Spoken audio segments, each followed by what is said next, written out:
اب آ گئی وہ صورت جو قرآن مجید کے مختصر ترین صورتوں میں سے ہے لیکن جامع ترین صورتوں میں سے ہے، سورۃ العصر، جس کے بارے میں امام شافعی کے دو اقوال ہیں۔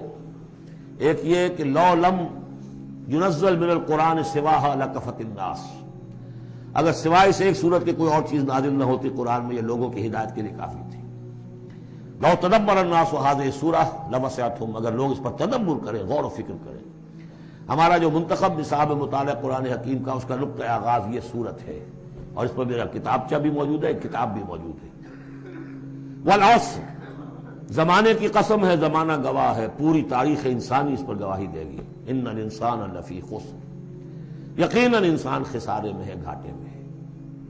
الا الذین آمنوا، سوائے ان کے جو چار شرطیں پوری کریں، ایک نہیں۔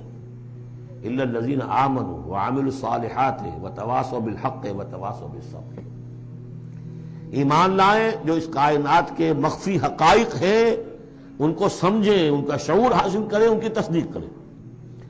ایمان باللہ، ایمان بالآخرہ، ایمان بالرسالت، پھر اس کے عملی تقاضوں کو پورا کریں۔ وعملوا الصالحات، پھر یہ کہ اس کے اوپر نہ صرف خود قائم ہوں، اس کی دعوت دیں، اس کو پھیلائیں، وصیت کریں، جو بھی حق ہے، جو بھی صحیح بات ہے، امر بالمعروف ہے، نہی عن المنکر ہے، تواصوا بالحق۔ اور پھر یہ کہ جب یہ کام آپ کریں گے، آزمائشیں آئیں گی، تکلیفیں آئیں گی، مصیبتیں آئیں گی، ریزنٹمنٹس ہوں گی، لوگ ناراض ہوں گے۔ آپ کیوں ان سے کہہ رہے ہیں کہ یہ کام آپ نہ کریں، یہ غلط کام ہے؟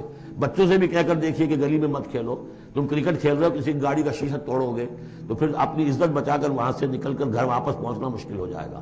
کوئی نہیں چاہتا کہ کوئی بات آپ بتائیں، تو پھر اب آپ کو صبر کی ضرورت ہوگی، آپ اس پر کام کرتے رہیں۔ جیسے کہ حضرت لقمان نے اپنے بیٹے کو نصیحت کی تھی، یا بنی اقم الصلاۃ وامر بالمعروف ونہی عن المنکر واصبر علی ما اصابک، پھر جو بھی تکلیف آئے اسے جھیلو۔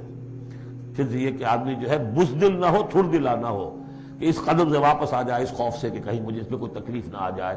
وَلَنَبْلُوَنَّكُمْ بِشَيْءٍ مِّنَ الْخَوْفِ وَالْجُوعِ وَنَقْصٍ مِّنَ الْأَمْوَالِ وَالْأَنفُسِ وَالثَّمَرَاتِ وَبَشِّرِ الصَّابِرِينَ، صبر کرنے والے۔